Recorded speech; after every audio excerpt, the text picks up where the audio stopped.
नजर सब पर। नमस्कार, मैं हूं दीप्ति शर्मा और आप सभी का स्वागत करती हूं थर्ड आई न्यूज नेटवर्क में। आइए सीधे रुख करते हैं अभी तक की 10 बड़ी खबरों का। लोकसभा निर्वाचन के तीसरे चरण की संपूर्ण प्रक्रियाओं का अवलोकन व अध्ययन करने फिलीपींस और श्रीलंका का 11 सदस्यीय अंतर्राष्ट्रीय प्रतिनिधि मंडल 5 मई की देर शाम भोपाल पहुंचा।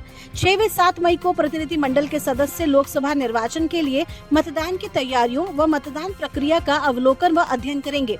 ये डेलीगेशन 8 मई तक भोपाल में रहेगा। प्रधानमंत्री नरेंद्र मोदी ने आज ओडिशा में हुंकार भरी।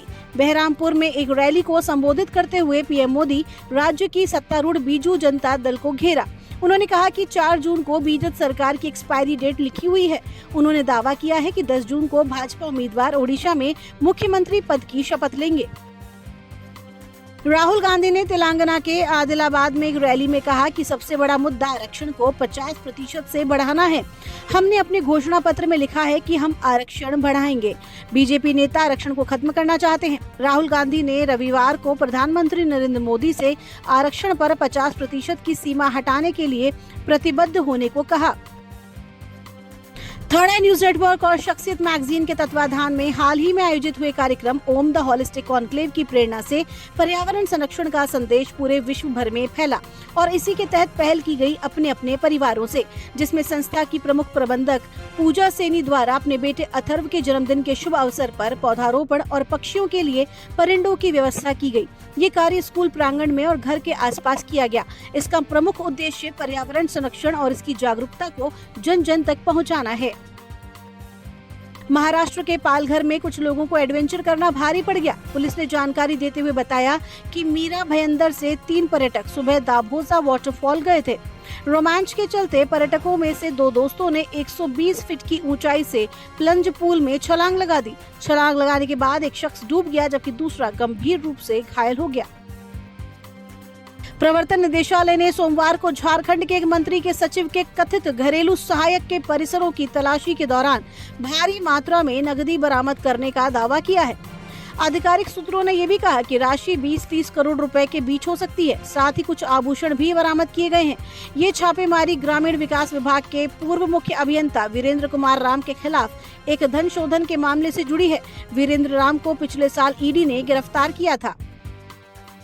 सऊदी अरब के एक फैसले के बाद अंतर्राष्ट्रीय बाजारों में कच्चे तेल के दाम में उबाल आने की आशंका बढ़ गई है।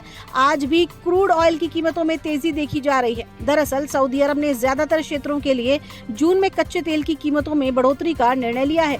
इसके बाद आज सोमवार को तेल वायदा में तेजी आई और गाजा युद्ध विराम समझौते की संभावना भी कम दिखाई दे रही है। इससे यह आशंका फिर से बढ़ गई है कि प्रमुख तेल उत्पादक क्षेत्र में इजराइल हमास संघर्ष अभी भी बढ़ सकता है। हरभजन सिंह ने MS धोनी पर साधा निशाना, IPL छोड़ने की दे दी सलाह। इंडियन प्रीमियर लीग 2024 के 93 मुकाबले में चेन्नई सुपर किंग्स ने पंजाब किंग्स को 28 रनों से मात दे दी। मैच में पहले बल्लेबाजी करने उतरी CSK की टीम ने शुरुआत में निरंतर अंतराल पर विकेट गंवाए और टीम मुश्किल स्थिति में नजर आ रही थी। CSK के पूर्व गेंदबाज ने कहा कि MSD को 16वें ओवर में ही बल्लेबाजी के लिए आना चाहिए था और इतने नीचे बल्लेबाजी करने से टीम की समस्या का समाधान नहीं होगा। भज्जी के मुताबिक अगर कैप्टन कूल ऊपर बैटिंग नहीं कर सकते तो उन्हें नहीं खेलना चाहिए। नीट यूजी पर बिहार से लेकर राजस्थान तक हंगामा। देश की सबसे बड़ी प्रवेश परीक्षाओं में से एक नीट यूजी 2024 के आयोजन में बड़े पैमाने पर गड़बड़ी की शिकायतें सामने आ रही हैं। बिहार की राजधानी पटना में नीट का पेपर लीक होने की सूचना के बाद FIR दर्ज की गई है। साथ ही राजस्थान के भरतपुर में एक डमी कैंडिडेट को परीक्षा देते पकड़ा गया है। वहीं राजस्थान के ही सवाई माधोपुर में हिंदी मीडियम के परीक्षार्थियों को अंग्रेजी मीडियम का पेपर बांटने का मामला सामने आया है। राजस्थान के सीकर में एक परीक्षार्थी ने दूसरे परीक्षार्थी को परीक्षा केंद्र के बाहर ही चाकू मार दिया। भारतीय मूल की अंतरिक्ष यात्री सुनीता विलियम्स तीसरी बार अंतरिक्ष में जाएंगी, साथ ही होंगे गणेश भगवान। दरअसल सुनीता विलियम्स स्टारलाइनर मिशन के तहत अंतरिक्ष में उड़ान भरने जा रही हैं। इसी के साथ सुनीता एक नए ह्यूमन रेटेड अंतरिक्ष यान के पहले मिशन पर उड़ान भरने वाली पहली महिला होंगी। ये पहला मानव युक्त अंतरिक्ष यान होगा जो 7 मई को लॉन्च होगा। रिपोर्ट के अनुसार सुनीता अपने साथ भगवान गणेश की एक मूर्ति लेकर जाएंगी, क्योंकि गणेश उनके सौभाग्य के प्रतीक हैं और वो धार्मिक से ज्यादा आध्यात्मिक हैं। तो ये थी अभी तक की 10 बड़ी खबरें। देश विदेश की ताजा तरीन खबरों के लिए जुड़े रहिए थर्ड आई न्यूज नेटवर्क के साथ। नजर सब पर। नजर सब पर।